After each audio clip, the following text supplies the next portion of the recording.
नमस्कार दोस्तों। आज हम सुनेंगे मुंशी प्रेमचंद जी द्वारा लिखित कहानी मोटर के छींटे। तो आइए कहानी शुरू करते हैं।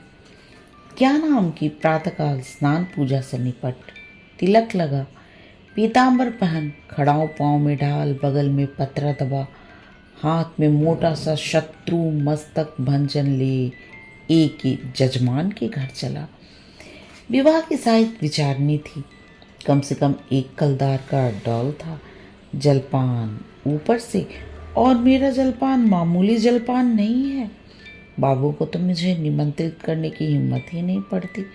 उनके महीने भर का नाश्ता मेरे एक दिन का जलपान है।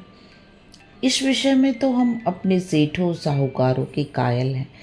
ऐसा खिलाते हैं, ऐसा खिलाते हैं, और इतने खुले मन से कि चोला आनंदित हो उठता है। जजमान का दिल देखकर ही मैं उनका निमंत्रण स्वीकार करता हूँ। खिलाते समय किसी ने रोनी सूरत बनाई और मेरी क्षुधा गायब हुई।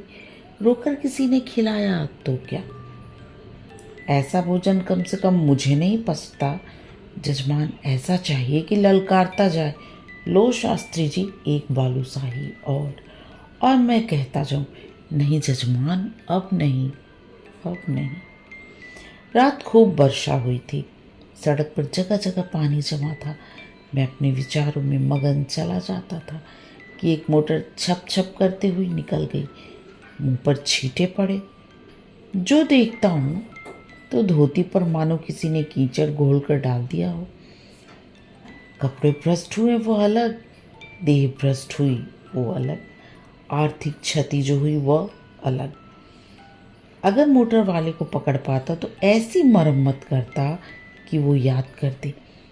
मन महसूस कर रह गया था।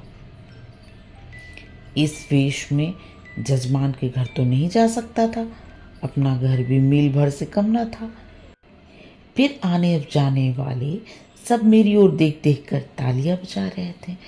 ऐसी दुर्गति मेरी कभी नहीं हुई थी। अब क्या करोगे मन? घर जाओगे तो पंडिताइन क्या कहेगी? मैंने चटपट अपने कर्तव्य का निश्चय कर लिया।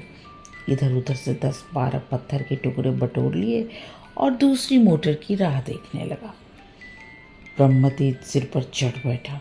अभी 10 मिनट भी न गुजरे होंगे कि एक मोटर आती हुई दिखाई दी। ओहो, वही मोटर थी। शायद स्वामी को स्टेशन से लेकर लौट रही थी। ज्यों ही समीप आई, मैंने एक पत्थर चलाया, भरपूर जोर लगाकर। साहब की टोपी उड़कर सड़क के उस बाजू पर गिरी। मोटर की चाल धीमी हुई। मैंने दूसरा पैर किया। खिड़की के शीशे चूर चूर हो गए और एक टुकड़ा साहब बहादुर के गाल में भी लगा। खून बहने लगा। मोटर रुकी और साहब उतरकर मेरी तरफ आए और घूंसा तान कर बोले, सुअर, हम तुमको पुलिस में देगा। इतना सुनना था कि मैंने धोती पोथी पत्रा जमीन पर फेंका और साहब की कमर पकड़कर अड़ंगी लगाई तो कीचड़ में भद्द से गिरे। मैंने चट सवारी गांठी और गर्दन पर एक 50 रंदे ताबड़तोड़ जमाए कि साहब चौंधिया गए। इतने में उनकी पत्नी जी उतर आई। ऊंची एड़ी का जूता, रेशमी साड़ी, गालों पर पाउडर, होठों पर रंग, भौं पर स्याही। मुझे छाती से कूदने लगी। मैंने साहब को छोड़ दिया और डंडा संभालता हुआ बोला, देवी जी आप मर्दों के बीच में न पड़े, कहीं चोट चपेट आ जाए तो मुझे दुख होगा। साहब ने अवसर पाया तो संभल कर उठे। अपने बूटदार पैरों से मुझे एक ठोकर जमाई। मेरे घुटने में बड़ी चोट लगी। मैंने बौखलाकर डंडा उठा लिया और साहब के पाँव में जमा दिया। वो कटे पेड़ की तरह गिरे। मेम साहब छतरी तान कर दौड़ी। मैंने धीरे से उनकी छतरी छीनकर फेंक दी। ड्राइवर अभी तक बैठा था। अब वह भी उतरा और छड़ी लेकर मुझ पर पिल पड़ा। मैंने एक डंडा उसको भी जमा दिया। 50 आदमी तमाशा देखने जमा हो गए। साहब भूमि पर पड़े पड़े बोले, रास्कल, हम तुमको पुलिस में देगा। मैंने फिर डंडा संभाला और चाहता था कि खोपड़ी पर जमाओ कि साहब ने हाथ जोड़कर कहा, नहीं नहीं बाबा, हम पुलिस में नहीं जाएगा, माफ़ी दे दो। मैंने कहा, हाँ पुलिस का नाम न लेना, नहीं तो यही खोपड़ी रंग दूंगा। बहुत से बहुत 6 महीने की सज़ा हो जाएगी, मगर तुम्हारी आदत छुड़ा दूंगा। मोटर चलाते हो तो छींटे उड़ाते चलते हो, मारे घमंड के अंधे हो जाते हो। सामने या बगल में कौन आ रहा है इसका कुछ ध्यान ही नहीं रखते। एक दर्शक ने आलोचना की, अरे साहब, मोटर वाले जानबूझकर छींटे उड़ाते हैं और जब आदमी लथपथ हो जाता है तो सब उसका तमाशा देखते हैं और खूब हंसते हैं। आपने बड़ा अच्छा किया कि एक एक को ठीक कर दिया।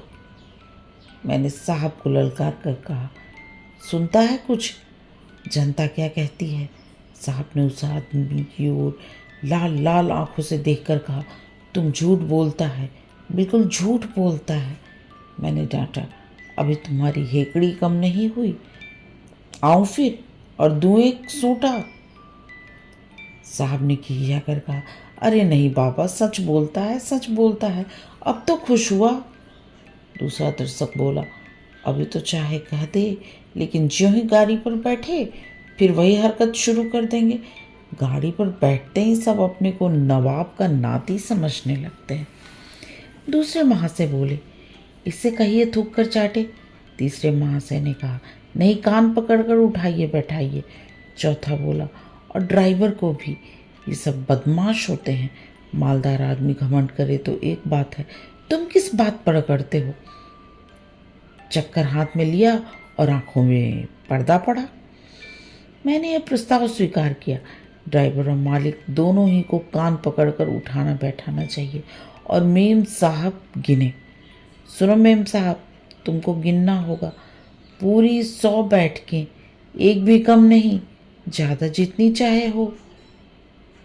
2 आदमियों ने साहब का हाथ पकड़कर उठाया, 2 ने ड्राइवर महोदय का।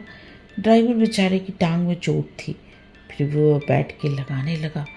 साहब की अकड़ भी काफ़ी थी। आप लेट गए और ऊल जुलूल पकने लगे।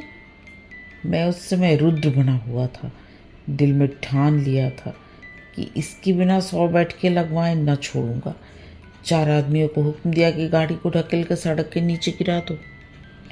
हुक्म की देर थी, 4 की जगह 50 आदमी लिपट गए और गाड़ी को धकेलने लगे। वो सड़क बहुत ऊंची थी, दोनों तरफ की जमीन नीची, गाड़ी नीचे गिरती और टूट टाट कर ढेर हो जाती। गाड़ी सड़क के किनारे तक पहुंच चुकी थी कि साहब कांप कर उठ खड़े हुए और बोले, बाबा गाड़ी को मत तोड़ो, हम उठे बैठेगा। मैंने आदमियों को अलग हट जाने का हुक्म दिया, मगर सभी को एक दिल लगी मिल गई थी। किसी ने मेरी ओर ध्यान न दिया, लेकिन जब मैं डंडा लेकर उनकी ओर दौड़ा तब सब गाड़ी छोड़कर भागे और साहब ने आंखें बंद करके बैठकें लगाने शुरू कर दी। मैंने 10 बैठकों के बाद मेम साहब से पूछा, कितनी बैठकें हुई? मेम साहब ने रोष में जवाब दिया, हम नहीं गिनता। तो इस तरह साहब दिन भर कांपते रहेंगे और मैं न छोड़ूंगा।